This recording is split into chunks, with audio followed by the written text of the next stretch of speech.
Hello and welcome everyone. It is time to enter the Kumite.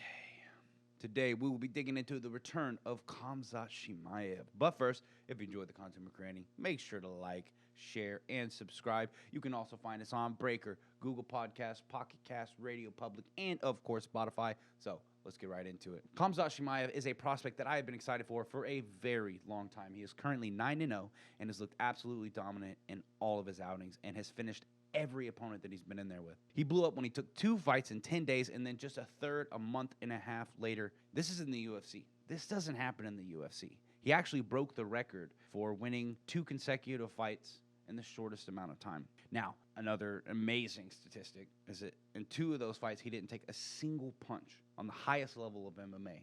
Not a single punch. And out of all 3 of those fights, he only took 2 shots. Completely dominant. Like the most dominant we've ever seen. He has fought in both the welterweight and middleweight division throughout his entire career, and specifically in the UFC. I believe he's going to be staying in the welterweight division, though.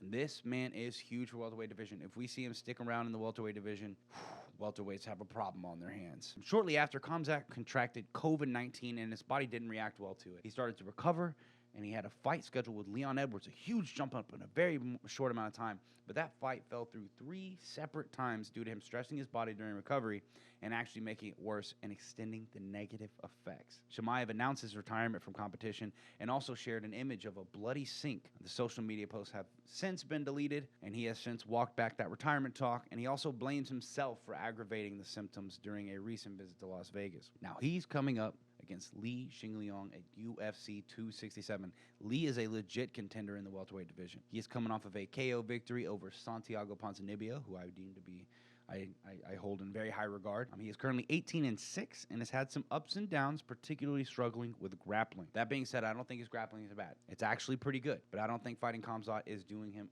any favors.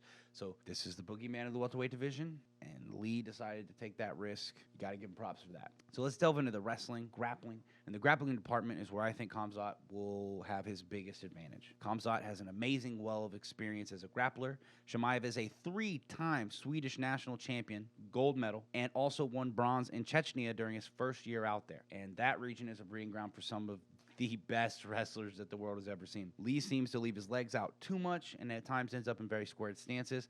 I see Chimaev being able to easily get a blast double leg if he can safely cover the distance. Now, if Li is drilling underhooks over everything, then that may change.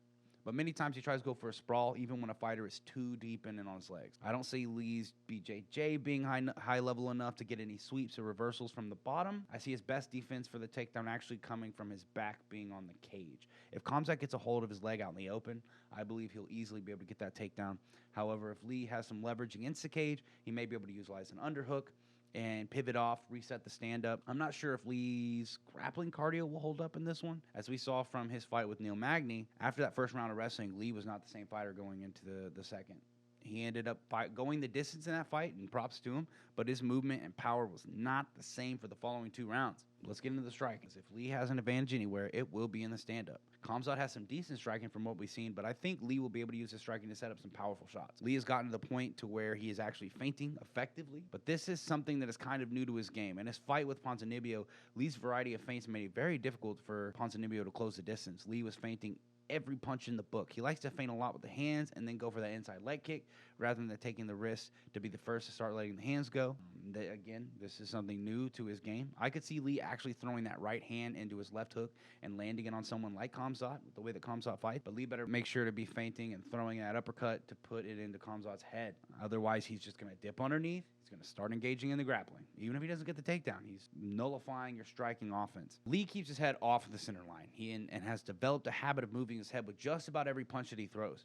This is going to make it hard for Khamzat to land that powerful straight of his. However, we saw from the Khamzat fight that he predicted where Meerschaert's head was going to be when he took his head off the center line. It was almost as if Khamzat was waiting for him to try and slip by putting that pressure on him and making him move his head early. If so, that is some crazy reflex time, and that is some high-level striking. Li has a habit of slipping and rolling punches with his hands all the way down to the side. This worries me. I mean, he's really good at rolling and slipping on punches. He really is. He sometimes uses too big of movements, and you don't want to do that off of a feint, in response to a feint. And you don't want to do that off, all the jab. You want to try to save that big movement for the big punches. He really doesn't have a strong jab or a solid straight. He likes to throw hooks, uppercuts, and overhands, and almost purely so. So that's one thing that worries me for him coming into this one. He's been beaten out before by fighters who utilize those straight punches. As the Weasel always says, straight punches beat looping punches. Unless, of course, you make straight punches miss.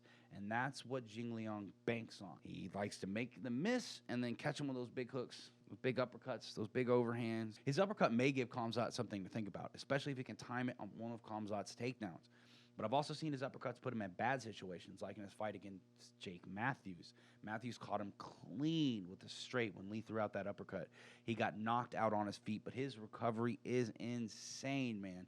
He has one of the best recovery times I've ever seen on that Tony Ferguson level. And I will say that he likes to feint the uppercut often, so it could go both ways in theory. But yeah, if Khamzat can bait out an uppercut, he can catch him clean with the straight. And if Lee can bait out a straight of Khamzat, he can slip with one of those powerful hooks and inflict some serious damage. Ultimately, though, I'm going to go with Khamzat Chimaev via decision.